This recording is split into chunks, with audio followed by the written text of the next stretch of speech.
Good evening, ladies and gentlemen. A very warm welcome to the National Gallery and to Farrer & Co.'s Tax Debate 2012. Tonight's topic goes to the heart of the way in which tax works in a globalised marketplace and whether we can afford to have our tax policy taken out of the hands of politicians. Tonight we have some of the brightest stars of the bar to help us make up our minds. You have the motion on the screen. Here tonight to commend the motion to you is Roderick Cordara QC, ably supported by David Scorey, both of Essex Court Chambers. And opposing the motion is Andrew Thornhill QC with the help of Charles Bradley, and they of course represent Pump Court Tax Chambers. Holding the ring is Richard Bramwell QC, who has already put down a marker in respect of his judging style. Richard, the floor is yours.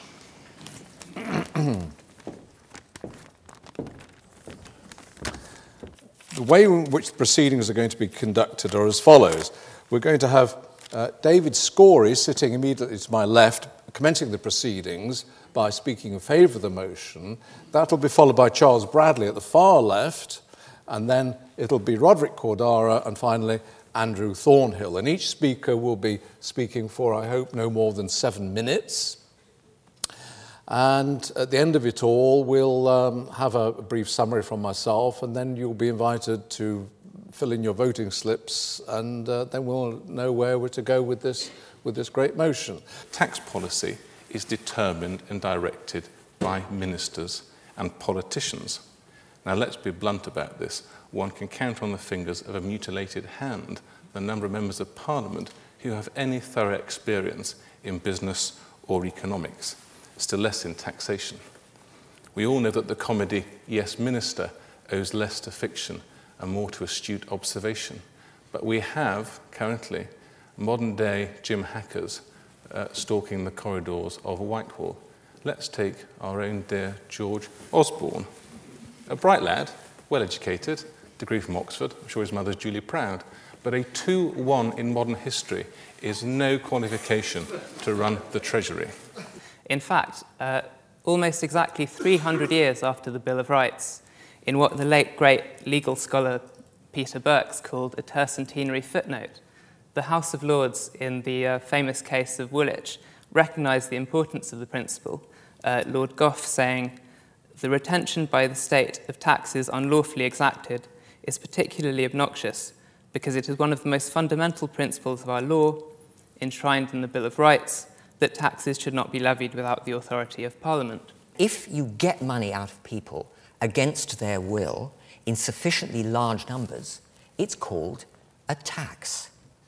If you don't do it in sufficiently large numbers, it's called robbery. And my theme to you, ladies and gentlemen, is that what's wrong is precisely this, which is the subject of the motion. Our tax legislation is in fact composed and written by technocrats who are unaccountable. There are, of course, various processes in Parliament. I'll say more about those later. But the technocrats who rule us are the technocrats in the HMRC, who devised remarkably complex legislation which no one else can understand. This House is constituted by trained and experienced accountants, lawyers, tax advisors, and other fiscal experts, the veritable intelligentsia of the country, the oil that keeps the cogs of commerce turning. What we all have in common is years of training in the dark arts of economics and fiscal policy. Now, we surely must appreciate the wisdom of having people who are qualified to set and determine tax policy. We accept that it's legitimate for the state to spend tax revenues on a range of public goods, not simply on the maintenance of huge oppressive standing armies and burning Protestants at the stake. But the point remains, tax is fundamentally important in a constitutional sense. It's the hallmark of a civilised polity that the terms on which the state extracts money from the citizen are set out by consent. It is, I would argue, the very last thing that we should take away from democratic control, and the very last thing we should hand over to international technocrats. Anyone can spend money. You can safely leave that to politicians. They will decide whether and how much of our money, which they've had collected, they will spend on us and how much they'll keep safe for their own purposes. We're not here to discuss spending. We're here to discuss that most difficult of tasks, the raising of money. And that is something which calls for a truly creative mind, a fine intellect. Was Lord Reid a technocrat? Would you like Lord Reid to draft your tax legislation? I certainly would. I'd much prefer him to these vague people, I'll say more about them in a minute, who will be entrusted with the job if those who propose the motion win. But Lord Reid, funnily enough, was in fact a politician and a lawyer. He wasn't a technocrat in any real sense at all. He was a man of enormous common sense. That is not a feature of technocrats, and who could see through a bad argument extremely quickly. If you had cancer, you wouldn't want to be treated by a GP. You go to a consultant. If you have a legal dispute, you want it determined by a judge, not by a first-year law undergraduate, still less somebody appointed by popular vote. What I'd resist is the idea that that somehow means that we have to have some kind of supranational one-size-fits-all tax policy. Tax competition is a good thing, just like competition in markets for goods or services. There's no reason at all that a developing country, for example, shouldn't attempt to increase its foreign direct investment through a beneficial corporation tax regime, or conversely, that the higher tax social democratic countries of the West shouldn't be made to work to maintain their edge. Tax raising is hard. It's a mission, not for the faint-hearted. It's a mission for those who are talented, those who are, in their own strange way, detached from the ordinary cares of society and of the world.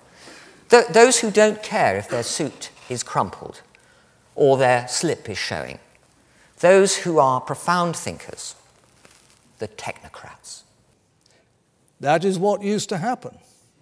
Now I see the Joker's card, and therefore I shall put the only two arguments that I see in favour of this motion. Ladies and gentlemen, consider your self-interest. You are surely all technocrats. That's why you've come here.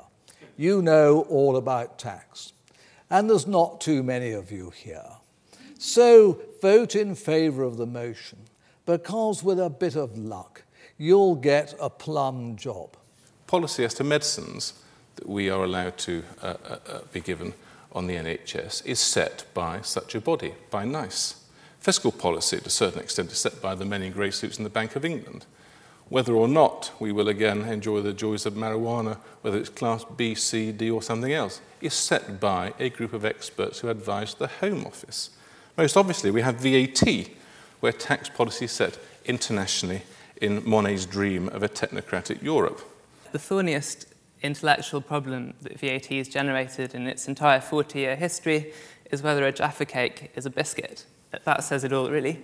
I'm afraid the joke has been played. I'm so pleased to hear that.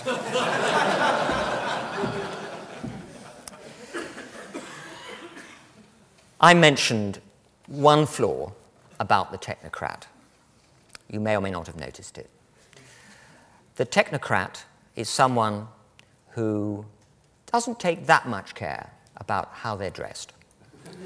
And I'm a great believer in judging a book by its cover. The last thing we want to do is to hand over our tax system to some unelected international technocracy. Who are these people going to be? You can just see it. No one with a decent job who's busy is going to do it. It'll be professors of law who should be teaching their pupils, but they'll go out and fancy their hand at devising a tax system. Indeed, the last hope of Greece is their technocratic government, who will push through the financial reforms which are universally recognised as required by all except the Greek population. Surely an advert in favour of having policy set by people other than the population. If you read for tax policy, monetary policy, the Eurozone crisis is is a vision of the future in Scorey and Cordara world, if I can call it that. But policy has been set internationally without any regard for the individual conditions of the member states, and when, as it inevitably would, it's gone wrong, democratic process has been suppressed by oppressive technocracy, whether in the form of the Commission or in the unelected rulers of Greece and Italy. Can you spot the technocrats? On one side of the table are a group who have a blind religious belief in an afterlife in which Greece has paid its debts. And on the other side, you have the priests.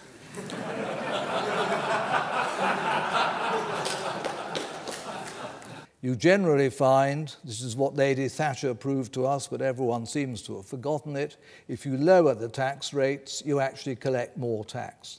That will make this country perfectly attractive.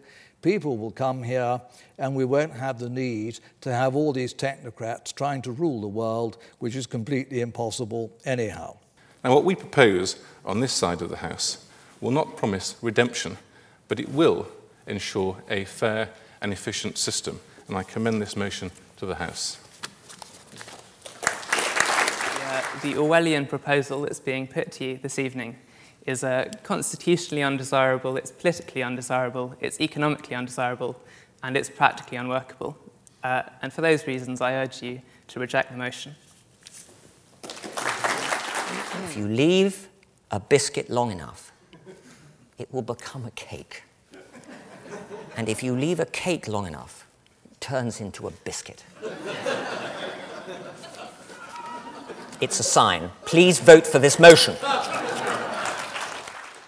So we say this, do not be seduced, stick to British common sense, stick to what we know works, make sure we have some rather better instructed politicians doing their job properly, and the remedy is there.